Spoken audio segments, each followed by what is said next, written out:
Hello.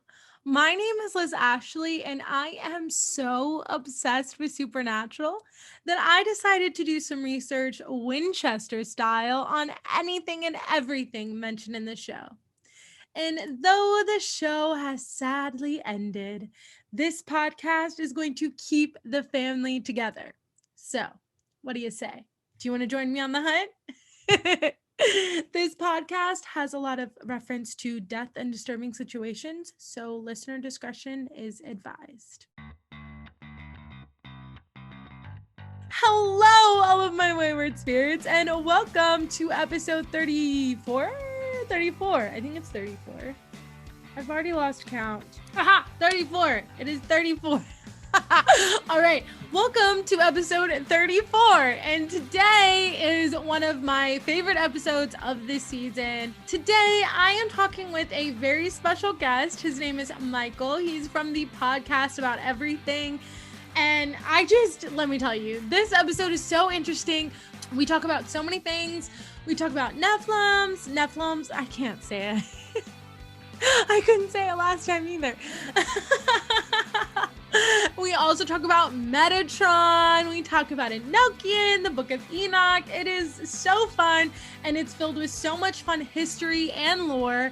And I just cannot explain to you enough how much I love him and all the information that he gave. So without further ado, here is my conversation with Michael, and I hope you enjoy because it is just so much fun. All right. Well, my wife and I have loved Supernatural. We've watched it Really? through the whole series, and Wow. we've turned like her grandson and his fiance onto it. We're probably Yes. closer to your age, and that, but she's still catching up. So Yeah. no spoilers about how it ends.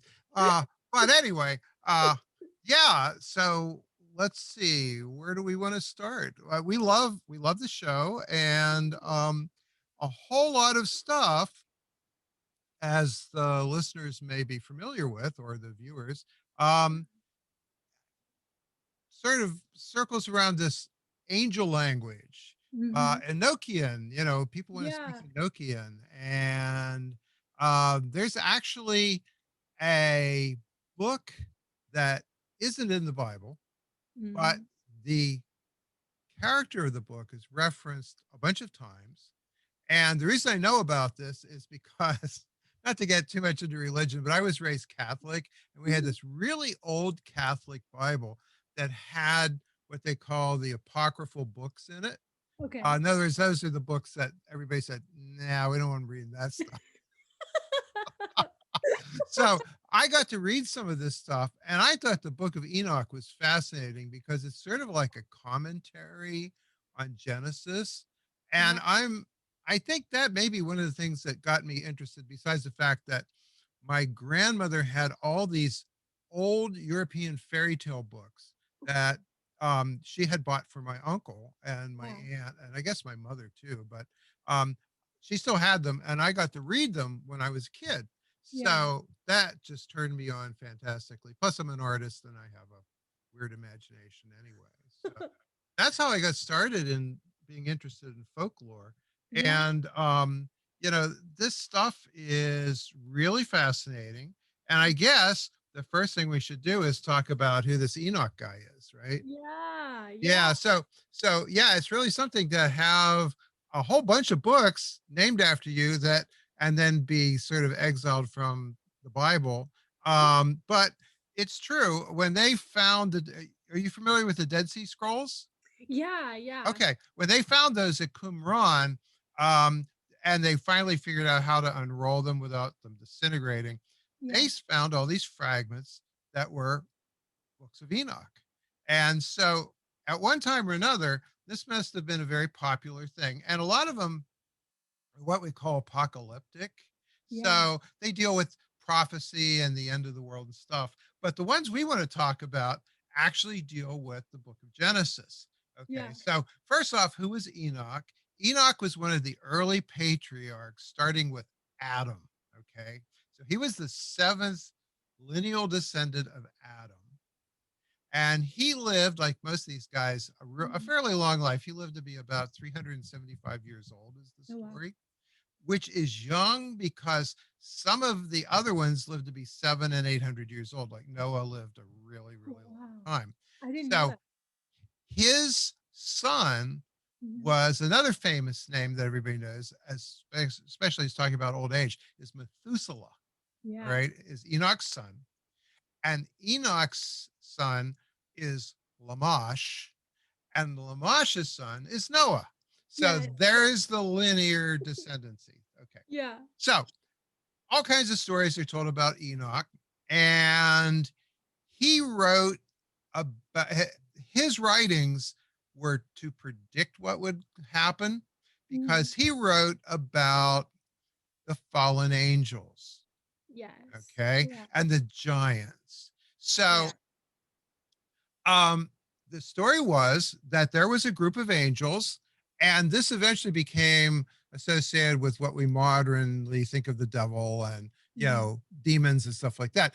But it wasn't necessarily like that back then. They Yeah. had different beliefs. So they believed that, you know women human women were pretty sexy, and the angels sort of lusted after human women in their hearts and came down to earth, and, like they do, like when a daddy mommy loves a human, or daddy an angel daddy loves a human mommy a lot.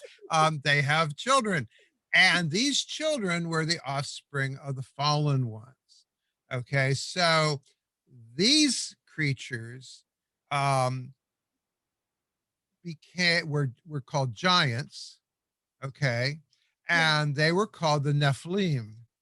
Um, we call it Nephilim because we speak Yeah. English and it's a guttural language, but it's actually Nephilim, and actually that word actually means fallen as well. Really?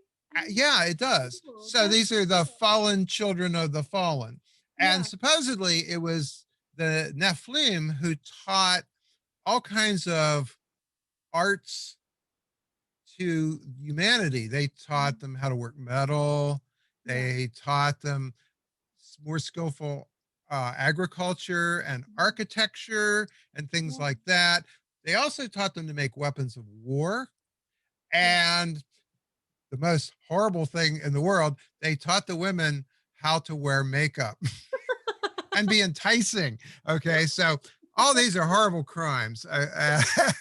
But what happened was they were kind of using the human race because the more um, they perfected their abilities to hunt and grow Mhm. things, the more the Nephilim ate, Yeah. and they ate up everything, and they tried to eat all the animals, and they ate all the crops that humans grew, and eventually they ran out of that, so they started eating the people.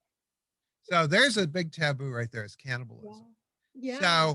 So and that is the reason why um they sent the flood, because Yes. they wanted to wipe out the Nephilim, and it just so happens the human race got wiped out too. Whoops, you know. But Enoch, so we're getting ahead now, but that Yeah. was his story that he predicted. And um, there's a lot of folklore around Noah too, that like when he was Yeah. born, he had white hair and blue eyes, and he kind of glowed in the dark. It's almost like, one of the sparkly vampires. I saw you that. know, yeah, that sort of thing. And he could compel almost any living thing to his will. Oh, I didn't know that. Yeah, that's Cool. how he got the animals on the ark. Oh, that Yeah. actually makes a lot of He sense. like glamored them, and they Yeah. did his will, but he could get anyone to do his will. So his whole family pitched in and helped, and the neighbors helped, even though those poor people were going to drown, because Noah could command them. And as fact, Oh, his original name wasn't Noah, okay. because names were sacred back then. Mhm. And it was feared that if someone actually knew your name, Mhm. they could put a curse on you. And then Oh. you would no longer be, the chosen one, Yeah, basically. yeah. So, Yeah. all these stories revolve around people who are the chosen one. Okay, Yeah. so Lamash changed Noah's name to Noah, and so the people would not know his secret name. Okay, Hmm. on the advice of Methuselah, who he had Yeah. gone to visit. But back to Enoch. So, and this all this has to do with the show Supernatural, of course, Mm-hmm. because we had the Nephilim, Yeah. on Supernatural, not coming about quite the same way, Right. but we have the Watcher Angels Yes. too, Yes. and so, and it's kind of interesting because Castiel, everybody loves Castiel, Yes. right? He's such a mopey sad sack.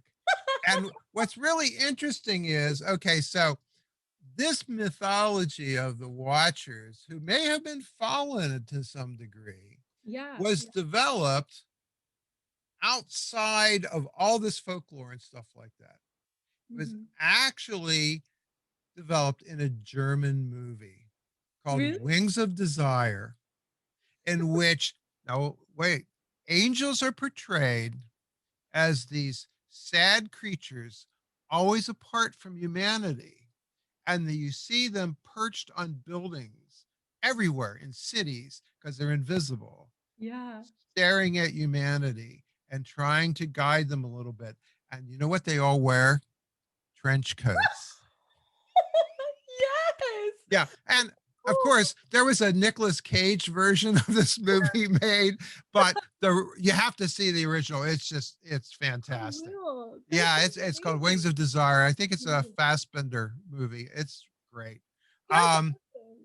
so yeah, so if you wonder where the type of Castiel came from, That's it actually came from that German movie. But it's a really good movie. really It's very cool. sad though, Okay. because the Okay. whole idea is these poor angels, well, they're sad. Um, Yeah. so anyway, here's the deal with Enoch, because he didn't live to be 700 or 800 years old. Right. He lived to be like 375 years. And then, according to the stories, God took him Hmm. to heaven. Oh. So, or took him with him wherever God goes to chill. And so Enoch never died. And among the few people in both Judea, well, let's say Judeo-Christian and Islamic, beliefs, there's Yeah. only about 4 or 5 people that were ever taken body and soul Oh. away to the other side. Yeah. Obviously the Virgin Mother, Jesus, Mhm. um, Mohammed rode a winged horse to heaven Oh wow. while he was still alive. Um, uh, uh, Enoch and I think it was Isaiah was carried off in the fiery wheel on a Okay. fiery chariot, which some Yeah. people think is the first UFO abduction, but that's a digression too. I'm surprised that didn't make it into Supernatural. I know. Yeah, I where's the aliens? I know. They like half did aliens in one episode, but it wasn't really aliens. And Yeah, come on. kinda. Yeah, I the folklore of that show is pretty good. The werewolves I had trouble with; they just weren't hairy enough. And they had a lot of vampires. And I've on my podcast. Time for a cheap plug. The podcast Yeah. about everything. Yeah. We've talked about all this stuff on some of our episodes. Yeah. There was one called Dracula and the Wolfman Go to Hollywood, where we talked about how the the creatures we know now are no longer to be considered cryptids, but to steal a line from the podcast Monster Talk, they're more scriptids because they're the creation of writers and Yes. movie script writers rather than the real folklore. The creatures of the real folklore are really gross. So much more than anything you've ever seen in a movie. So but but anyway, so what happened was when Enoch was carried off to heaven, he sat at the right hand of God, Yeah. and he was turned into an angel. Oh. And the name of that angel he was turned into was the Metatron. Ah, yes. The Yes. voice of God. Yes. Which, of course, turned out to be a kind of a sleazy character in I love Supernatural. Metatron. Like nobody Yeah. likes him. I love him. I think Yeah. he's so funny. Yeah. Yeah. Yeah. The I'm a big fan of trickster gods, and Yeah. I'm an aging comic book nerd. But the trickster god that they had on Supernatural, who would always die and then reappear because he's always faking people out. I love that character too. Um, Yes. so so there you go. That's a really interesting Mhm. whole series of things that were lifted Yeah. from the Book of Enoch. And the Yeah. Book of Enoch, like I said, it has prophecies. There's the Mhm. whole book of giants that talks about the Nephilim and how they corrupted humanity, and they themselves became like evil cannibal creatures that went after everybody and that sort of thing. So it's really interesting, and it's very complicated. So you don't find it in the Torah, and you don't find it in the Bible, though Right. he's mentioned in a couple of places. So the folklore elements, they're there, but Mhm. they've kind of excluded them from the beliefs because they can be very confusing and Yeah. they can get people sort of off the point. You Yeah. know, um, there's other ones like if you were raised, I don't know if you were raised in any religion or not, but when I was a little kid growing up, the nuns, there was one nun, and they probably should have like taken her aside, but she told us all these stories, and they were actually from something called the Infancy Gospel of Jesus, Hmm. which is another apocryphal book. you know Mhm. it, People wrote these stories and they circulated through the early Christian world, Yeah. and that book's appalling. I mean, he's like killing birds and then bringing them back to life. And at one point, I think he throws a rock and beans one of his friends, and the friend dies. And of course, he raises him from the dead. It's all this prefiguring stuff. And this nun was. I think she was a little cracked. She was telling us all this stuff like, "Oh, here's a wonderful story about Jesus when he killed his playmate and then brought him back to life." So yeah, it's unless you're a brave soul or you have a really strong constitution or a strong belief system, you probably wouldn't want to talk about that stuff. But Yeah. anyway, um but there's somebody else we need to talk about. I don't know how much time we have, but there's somebody else we really need to talk about. And that is a guy named John Dee. Ooh, I don't know if I heard about him. You've probably never heard of him. He's been kind of erased from the history books, Hmm. but he was the personal astronomer and astrologer and early scientist to the court of Queen Elizabeth I. Oh wow. That's Yeah. cool. Well, he's a pretty interesting guy. So he was Welsh, and he was married 3 times, Mhm. and he was a quite a social climber. His last wife died when the plague swept London the first time. Mhm. He was he was a scholar. He was very bright. He went to Cambridge, and they had just created what the branch of Cambridge called Trinity College, Okay. and he was one of the fellows there. He traveled all over Europe, and he knew all the leading astronomers slash astrologers of his day. There's a Okay. guy named Tycho Brahe, who was the mentor of Copernicus. Oh wow. Yeah, Tycho Brahe was a character. He had a big castle. He was really rich. He was a soldier of fortune, and Mhm. and he was known for eating and drinking to excess. And his most characteristic thing about, besides his really short temper, was the Mhm. fact that he had a silver nose that replaced the one that was cut off in a sword fight. So these are John Dee's contemporaries, and John Dee was he was a collector, so he collected books, which was still a relatively new thing. because the printing Yeah. press was invented in the 1400s and Right. Dee was living Right. in the mid 1500s. Okay. Okay. So he also astronomy tools, telescopes, Yeah. astrolabes, for sighting the stars and all kinds of Yeah. stuff like that.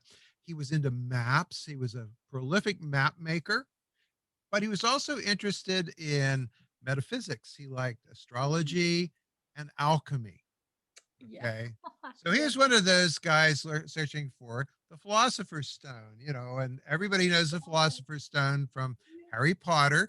Um, and just a little aside, in Harry Potter, there's a character named Nicholas Flamel, who Yes. is supposedly 400 years old because he has the Philosopher's Stone, Yes. okay, Yeah. which he uses to create an elixir of life. There actually was a real Nicholas Flamel. Really? Yes, That's and so he lived in cool. France, and he was a bookseller, and he Oh. married a really rich woman. So he never had to really work, but he was really into books. And one of the things he collected was a type of book called a grimoire, which was a magic book. Okay. Yes.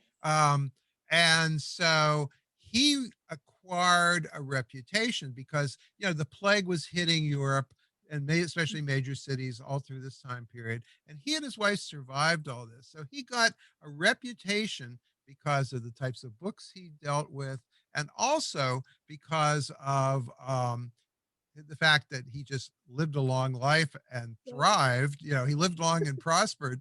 Um, they thought he might be an alchemist.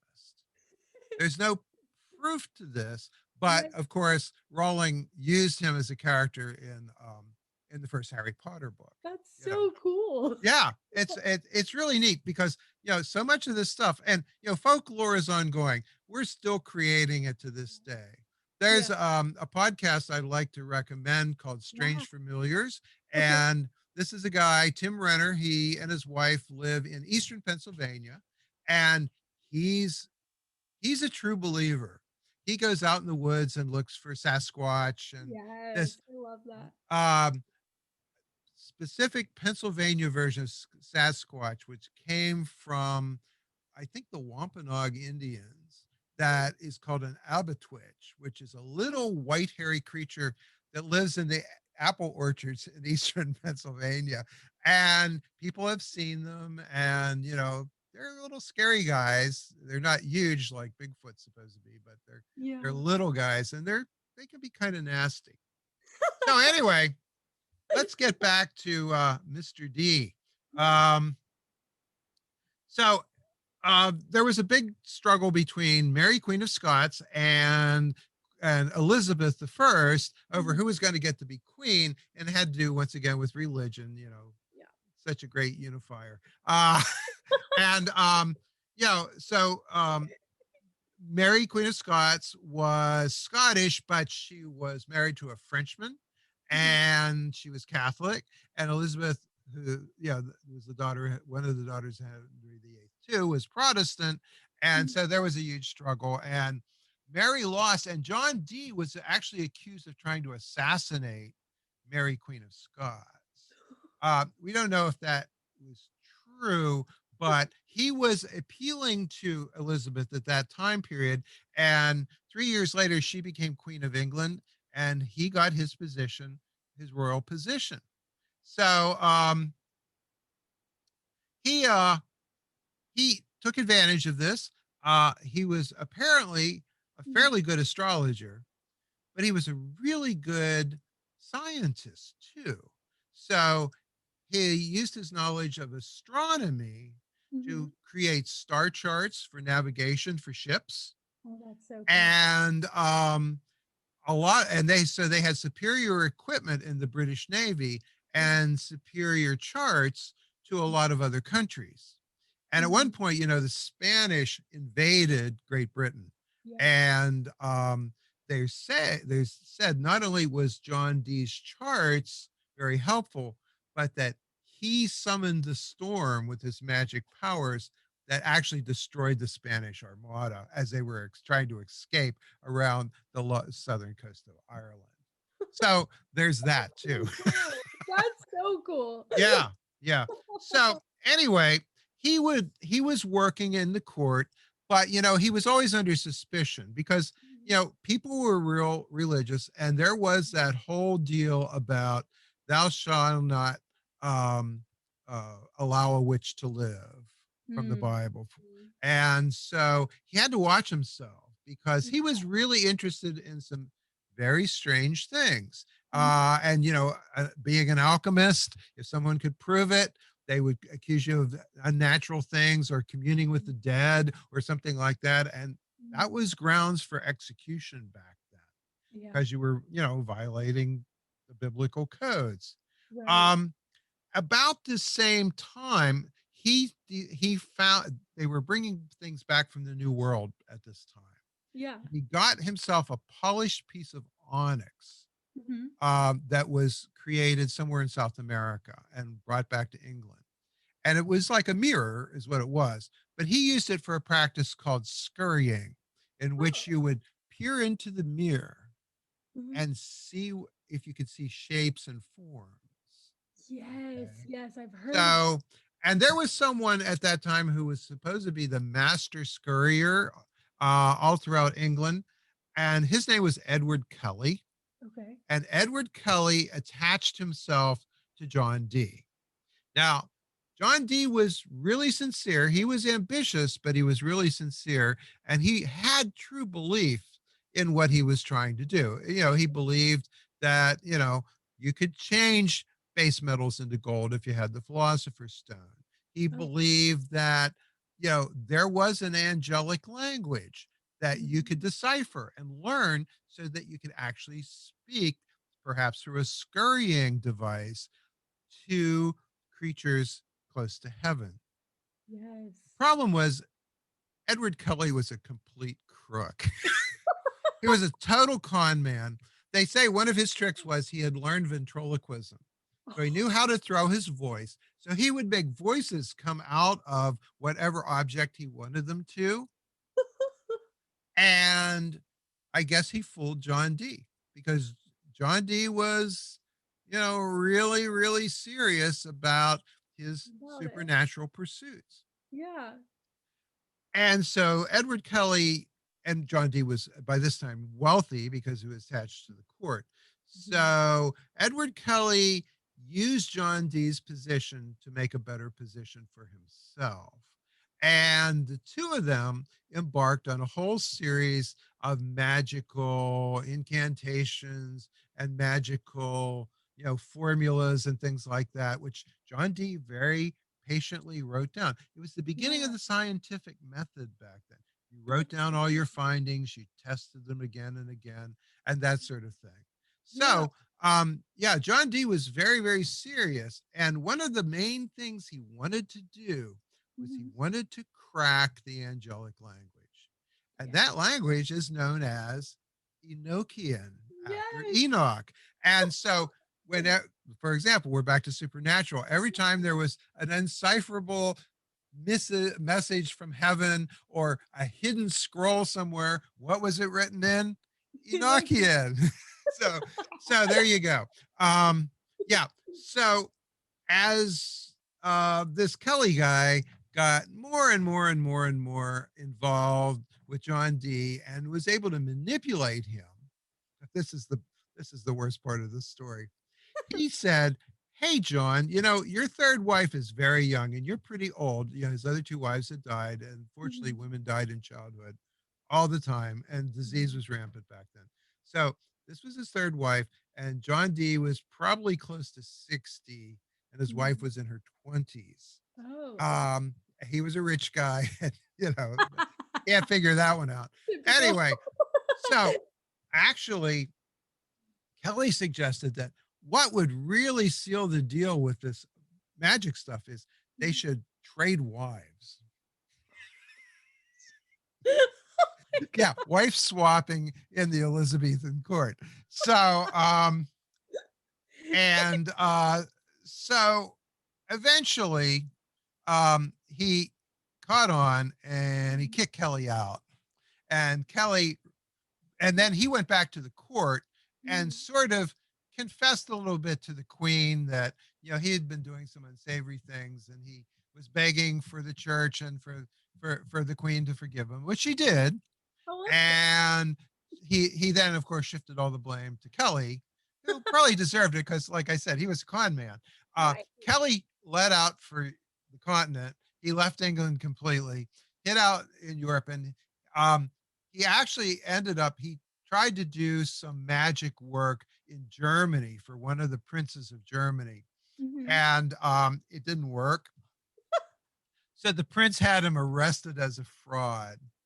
And when he tried to escape from prison, he was killed by the guards. So that's what happened to Mr. Kelly, who was, like I said, just a complete crook. And so, anyway, John Dee went back, and he tried to get an academic position, but he thought Oxford was just too stuffy. The tenured teachers and professors there disapproved of this modern science stuff, and Yeah. and of course science was kind of messy because people were it was still deeply tied to magic beliefs and things like that, though Yeah. it was starting to separate itself. Most people don't know that Sir Isaac Newton, Yeah. who created differential calculus Yeah. and wrote the first theory of gravity and experimented with light. There was a famous thing where he held up a prism and Yeah. named the different colors of light that came through and things like that. As extensive as his writings were, he left 3 times as much writings on alchemy. He was also a practicing That's alchemist in so this in the cool. early 17th, late 16, early 1700s. Yeah. That's so So cool. so anyway, he back to John Dee. After the Queen died, he retired to his home. Hmm. His money had been spent in a lot of different ways. Hmm. He continued to experiment. Um, one of his housemaids reported that there were evil spirits in the house, and perhaps called for there to be an exorcism and things like that. Oh my god. And so poor John, I mean, he spent all his money defending himself, taking care of his kids, one of whom they still think was his associate's father, from the wife swapping bit. And then finally, he passed away. But years later, people began to dig on his grounds because his library had disappeared. When he went traveling, he had a sort of good for nothing, I think, brother in law who he asked to take care of his house. And the Yeah. brother in law had a bunch of parties, and all these, upper crusty people came in, and John Dee had this extensive library, and books were very precious back then. So they literally stole his books, Oh and my a lot of them ended up in, let's see, the Duchess of Monmouth. When they opened her library, they found John Dee's books and things like that. So yeah, god. I mean, he was very trusting and perhaps a little too trusting. Yeah. But they started looking for material which they thought they should find in the house, and it wasn't there. So they started digging on the grounds of his estate, and they Hmm. found buried in jars his writings, including his Enochian language, which had like 26 or 28 characters to it. Oh. And he actually literally created his own language, which he was attempting to use to talk to angels that which he would summon by scrivening through his magic mirror. And a lot of his stuff and some of the things that were buried are to Mhm. this day on display at the British Museum, including his crystal ball. He has a little quartz crystal ball and his magic mirror and some of his flasks and things he used for his experiments. And his writings on astronomy are there, and his designs for sextants and other navigation tools are there. He's a Yeah. really interesting guy, but he's so heavily connected to the supernatural. Yeah. People talk about famous writer Francis Bacon. Some people think Okay. that he wrote some of Shakespeare's plays, but he wrote a very famous story Yeah. about the temptation of a doctor by the devil, and that was then taken by Christopher Marlowe and turned into a play and ultimately an opera called Faust. Okay. And they think the Faust character is based on John Dee. Oh, that's so cool. Yeah. That So is so cool. there you go. So Yes. all of this stuff ties into the series Supernatural, and Yes. it's really great the way they do it. We used to watch before we started watching Supernatural. We did watch Supernatural, but there was another show that used to be on called Grimm. Are you familiar with that show? I've not seen that. No. Okay. Well, it's basically the premise is that the folkloric creatures that are found in old wives' tales and fairy tales Yeah. are actually real.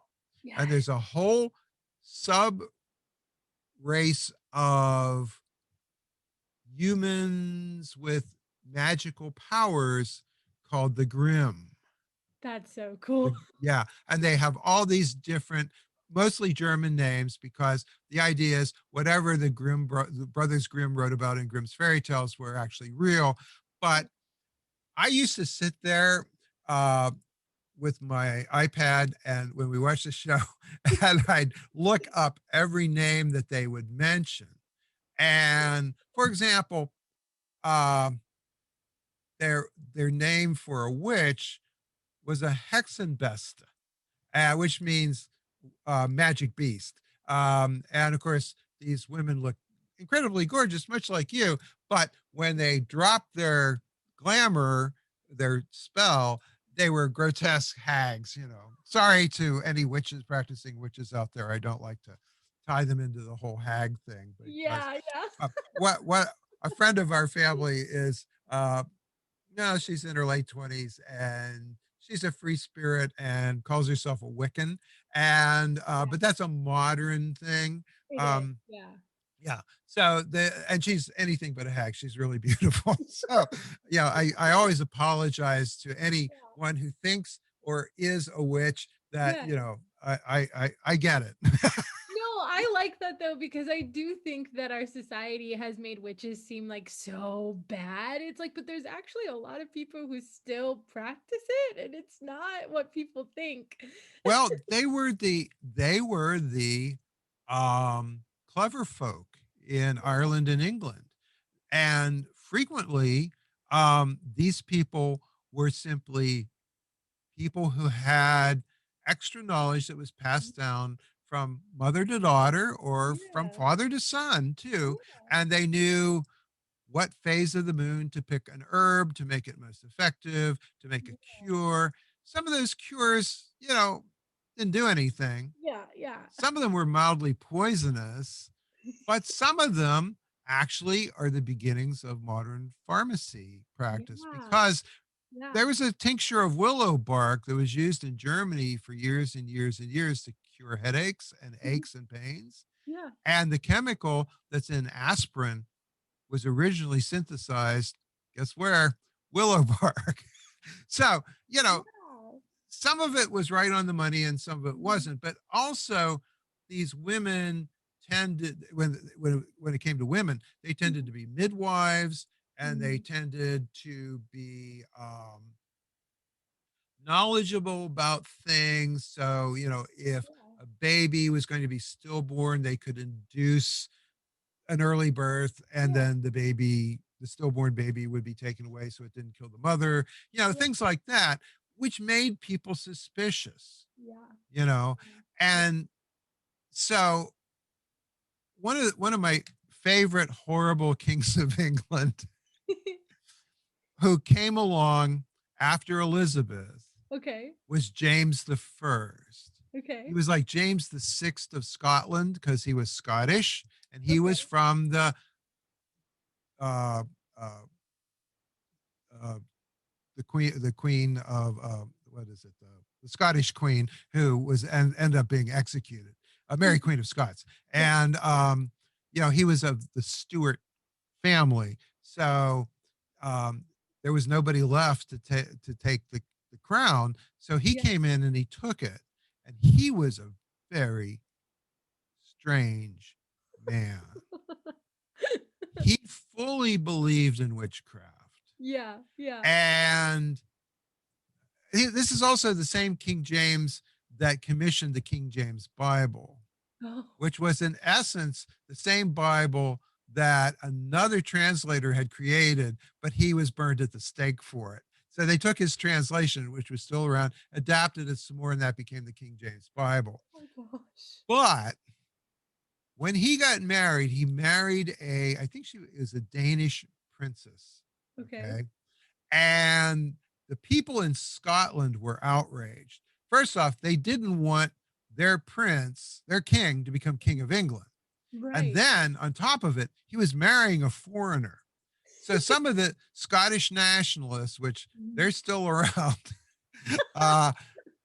were so outraged that a group of them who also were into black magic put a curse on the sea voyage coming back with his bride. Yeah. And there was a terrible storm and the ship almost sank and they were almost killed. Oh my gosh. And then stupidly they bragged about it and talked about it. You should never do that. Because he hunted them down and had them tried and executed. Oh my gosh. Then he sat down and he wrote a book. He wanted to look at this supernatural stuff scientifically. Yeah. Yeah. And because the new science, and he wrote this book called Demonology, which is a book on witchcraft and werewolves and all this kind of stuff and how you can spot them and what you should do about them. And that started the witch trials. Oh yeah.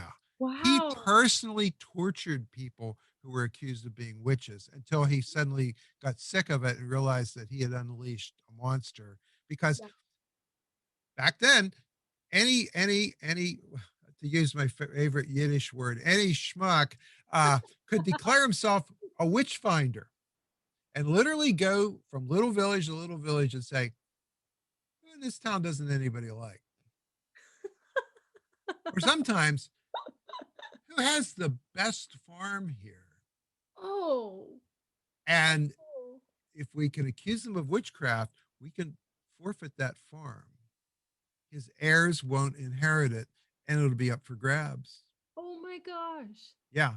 And there was a witch finder general, and there was all these other witch finders, and they marched around through England and Scotland and into Ireland, and they literally caused people to turn, their neighbors to turn on one another, and they didn't burn people at the stake. That's a popular misnomer. They hung witches publicly.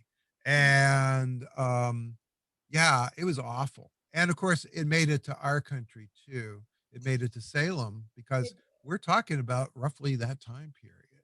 Yeah. So yeah, James I, he was awful. That is awful. Oh my gosh. Yeah. And plus, he was there was a couple of things that he had them really stress in his translation of the Bible. One was, slaves obey your masters and that leaders are always enlightened. Oh. And, so that Henry VIII had already sort of stepped towards the divine right of kings when he made himself the Pope, basically, of the Anglican Church that he started, the Church of England. And James, he just carried it a lot further. It's also about the time, it's probably a rough subject, but it's about the time that sodomy really got stressed in the Bible too. Now, one of the interesting things about the palace that they discovered, James and his wife had a whole slew of kids. Yeah. But he also had a secret passage that led from his personal rooms to the bedroom of the Duke of Buckingham, who was the Brad Pitt of the day. So, I guess it's good to be the king. I don't know. So, Do you have any questions? I've listened to your podcast, so I know that you like to laugh. So I hope we've at least Oh, thank you. accomplished that much. Yes. Oh my gosh. I laugh all the time. Thank you so much though. Like this is like so interesting. Like Oh, well, thank you. I just like I did some research on the Book of Enoch like beforehand, and I was just like, I had never heard of this before, and I found it really interesting that those are like that they decided, no, we're just gonna leave that out. People aren't Yeah. gonna leave it. Like, let's just leave it out. Some of this stuff, like I said, some of the stuff they've left out is ludicrous, Yeah. but also, but then there's some of the things that the Middle East was dominated from around 300 BC on through to close to the first century by the Greeks, because it was all conquered by Alexander the Great, and it was under the rule of his generals until the Romans came along and reconquered everything and then made it all part of Rome. Yeah. And the nastiest thing you could do that back then was, as they say, violate the peace of Rome. Okay. Which means anything we don't like. And if you violate the peace of Rome, by causing a scene in a marketplace or in the courtyard of the temple, for example, that was treasonous. Oh my gosh. And their punishment for treason was crucifixion. Oh my gosh. Yeah, read about this Spartacus, who was a real person, and the slave revolt in Rome. It's pretty awful. That's insane. Yeah. So anyway, so I'm a public speaker. I do talks usually in October about folklore. I have one coming up called "The Monsters of the Appalachians," where we're going to look at the whole Appalachian region from like Canada down through almost down to New Orleans and things like that. And we're going to talk about all the folkloric creatures there. And then we're going to look at who emigrated from where and tie them into European folklore.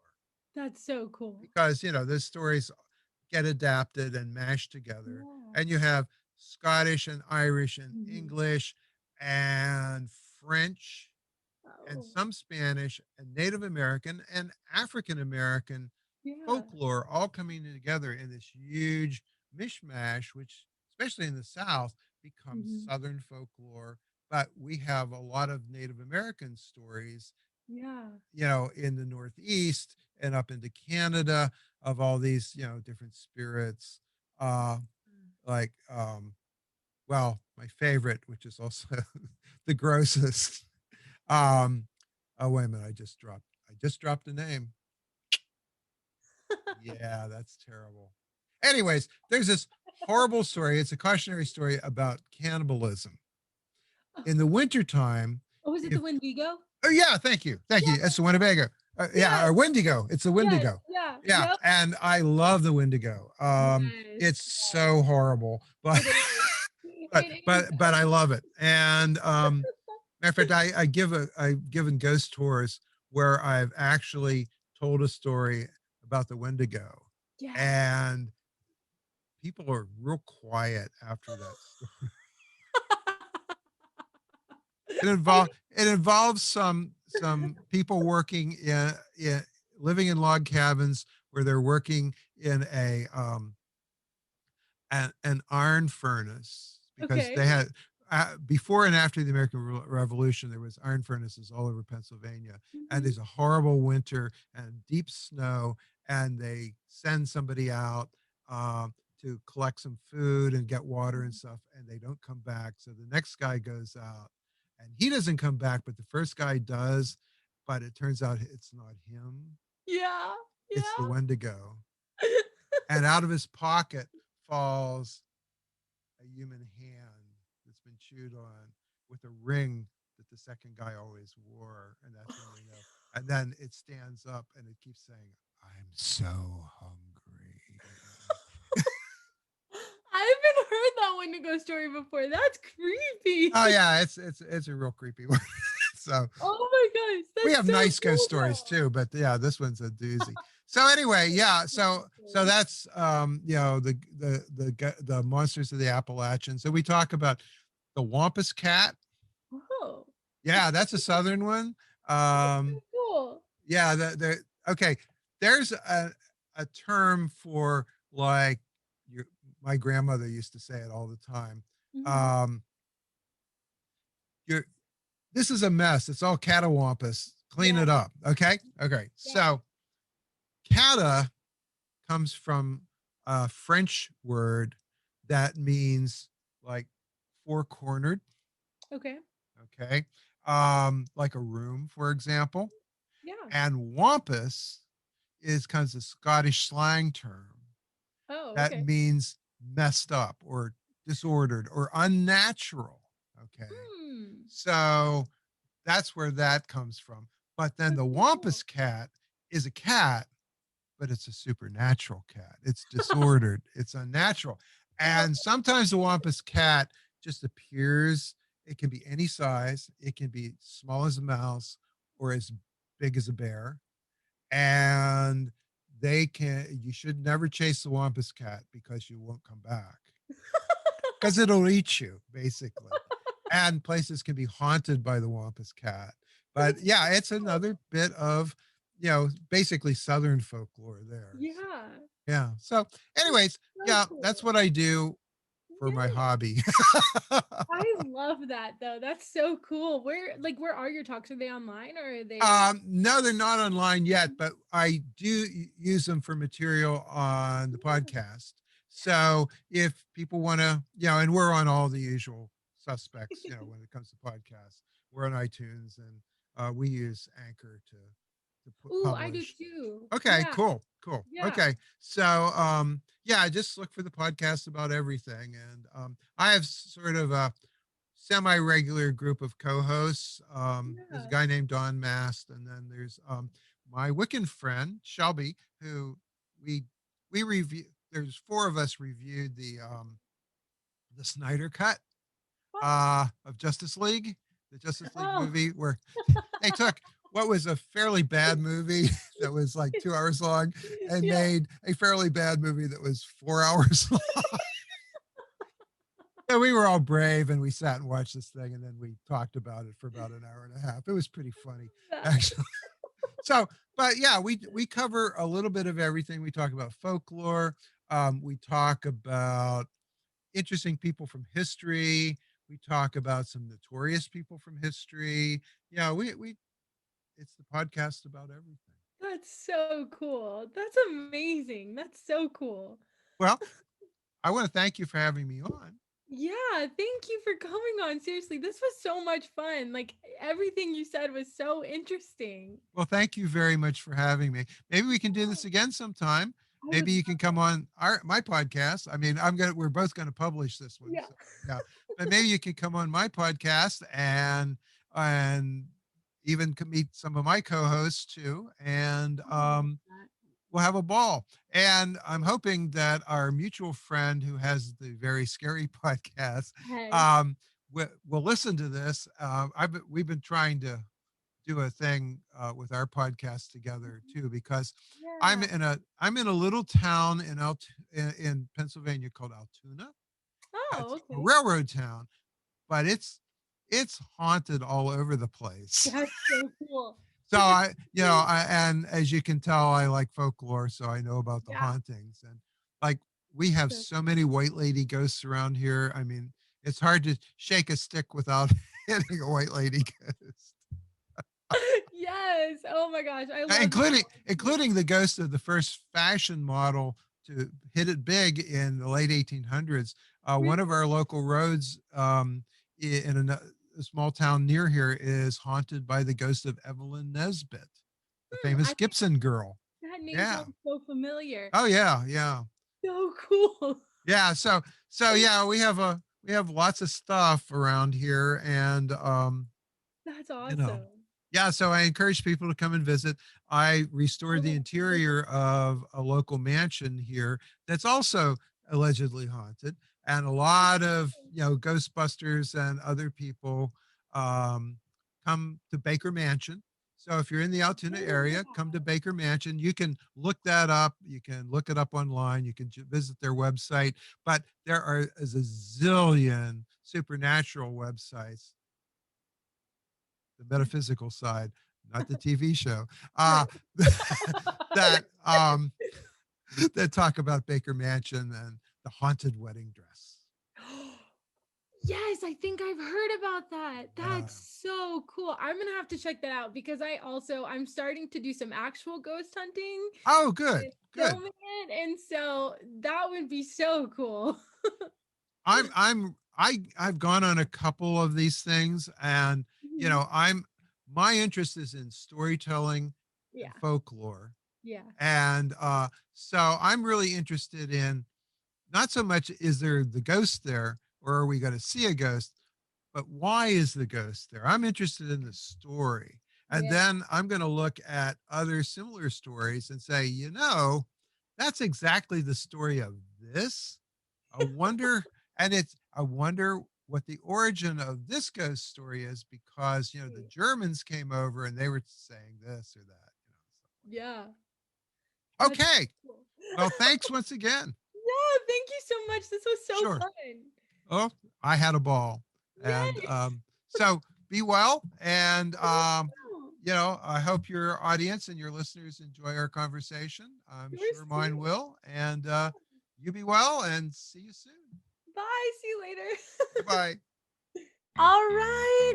Thank you so much for joining us on this journey today. I hope you had so much fun, and huge shout out to Michael from the podcast about everything. I appreciate you so much. This was so fun to sit down and talk to you about. And if you guys have not checked out his podcast, go check it out. And if you want to go on more hunts with me, make sure to subscribe wherever you listen to podcasts or on YouTube, if that is where you're watching this. And and on Instagram at Wayward Spirit Media. It just changed. So at Wayward Spirit Media, that is my Instagram now. I am meshing Wayward Spirit TV and Wayward Spirit Pod because it just got too confusing. So everything is going to be under Wayward Spirit Media now. So yay! And so go check out Wayward Spirit Media and give it a follow. And then, check out the Patreon. So you can join the Patreon for $1 a month. And I have an extra podcast on there about lore. And I think there are some fun topics that we talked about in this episode that I might put in the new lore Patreon podcast, like the cattywampus, the cat. I would love to do something about that. I know nothing about that lore, so I think I'm going to do that for one of the Patreon episodes. So go join if you haven't. It's super fun. And thank you so much for watching. I love you all, and I will see you all next time. And don't forget to stay spooky. Bye.